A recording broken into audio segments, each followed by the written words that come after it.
تقریباً ان سب صورتوں کا مرکزی موضوع اسلام کے بنیادی عقائد توحید، رسالت اور آخرت کا اثبات، جنت و دوزخ کے حالات اور اسلام کی تبلیغ کے لیے رسول اللہ صلی اللہ علیہ وسلم کو ہدایات و تسلی دینا ہے۔ چونکہ یہ پچھلی صورتوں کے مقابلے میں مختصر صورتیں ہیں، اس لیے ان سب کے الگ الگ تعارف کی ضرورت نہیں ہے۔ البتہ جس صورت میں ضرورت محسوس ہوگی انشاءاللہ وہاں پہ اس کا تعارف دیکھ لیں گے۔ یہ سورہ مکی سورہ ہے، اس میں 30 آیات ہے اور 2 رکوع ہیں۔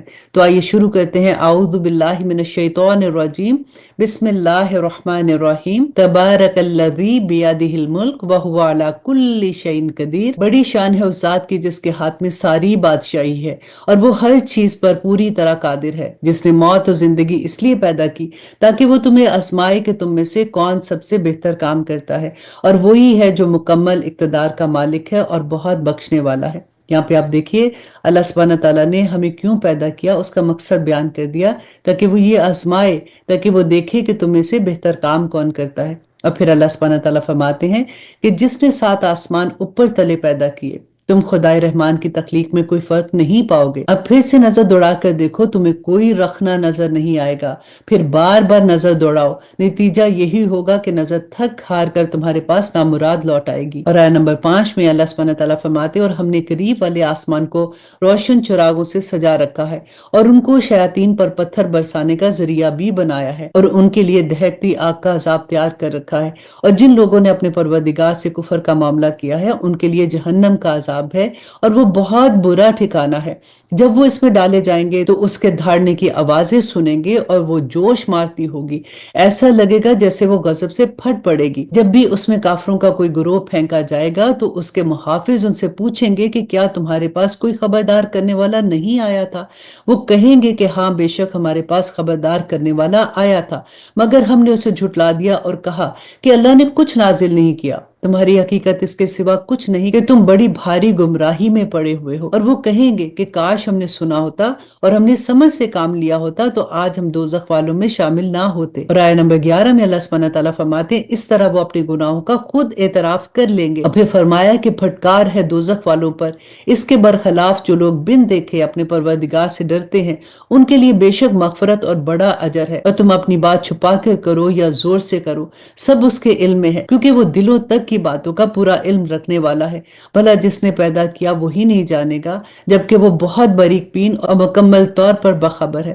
اب دیکھیں ہم نے کتنی مرتبہ یہ بات پڑھی ہے کہ اللہ سبحانہ تعالیٰ is watching us، اللہ سبحانہ تعالیٰ دیکھ رہے ہیں، وہ سن رہے ہیں، وہ دلوں کے حال بھی جانتے ہیں۔ اگر ہمارا یہ عقیدہ پختہ ہو جائے، اگر ہمیں ان آیات پر یقین کا درجہ مل جائے، تو پھر ہم کبھی کوئی ایسی نافرمانی کا کام نہ کرے جو میرے رب کو ناپسند ہے، کیونکہ اصل میں مقصد تو یہی ہے نا کہ جب اللہ کے سامنے حاضر ہوں گے تو پھر کیا جواب دیں گے؟ جب ہمیں یہ ڈر نہیں ہوتا کہ ہم نے اپنے رب کے سامنے حاضر ہو کے ان باتوں کا جواب دینا ہے جو ہم چھپ کے کر رہے ہیں یا ہم ان کو غلط طریقے سے کر رہے ہیں، اللہ کے حکموں کی نافرمانی کر رہے ہیں، اور جب ہمارا یہ ڈر اور احساس ہوگا نا کہ ہم نے اللہ کے سامنے حاضر ہونا ہے تو ہماری زندگیاں ضرور سنور جائیں گی۔ اسی لیے تو رسول اللہ صلی اللہ علیہ وسلم نے فرمایا تھا کہ سورۃ ملک جو ہے وہ قبر کے عذاب سے بچاتی ہے، اور اسی لیے ہم ہر رات کو بھی اس کو پڑھتے ہیں۔ اور پھر اللہ سبحانہ تعالیٰ فرماتے کہ وہی ہے جس نے تمہارے لیے زمین کو رام کر دیا، لہٰذا تم اس پر چلو پھرو اور اس کا رزق کھاؤ، اور اسی کے پاس دوبارہ زندہ ہو کر جانا ہے۔ کیا تم آسمان والے کی اس بات سے بے خوف ہو بیٹھے ہو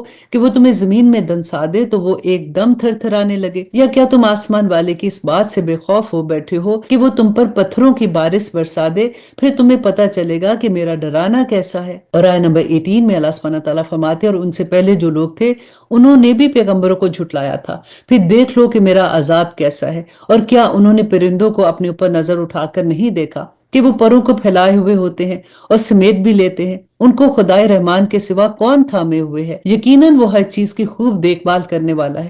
بھلا خدائے رحمان کے سوا کون ہے جو تمہارا لشکر بن کر تمہاری مدد کرے؟ کافر لوگ تو نیرے دھوکے میں پڑے ہوئے ہیں۔ اگر وہ اپنا رزق بند کر دے تو بھلا کون ہے جو تمہیں رزق عطا کر دے؟ اس کے باوجود وہ سرکشی اور بیزاری پر جمے ہوئے ہیں۔ بھلا جو شخص اپنے منہ کے بل اوندا چل رہا ہے وہ منزل تک زیادہ پہنچنے والا ہوگا یا جو ایک سیدھے راستے پر سیدھا سیدھا چل رہا ہے؟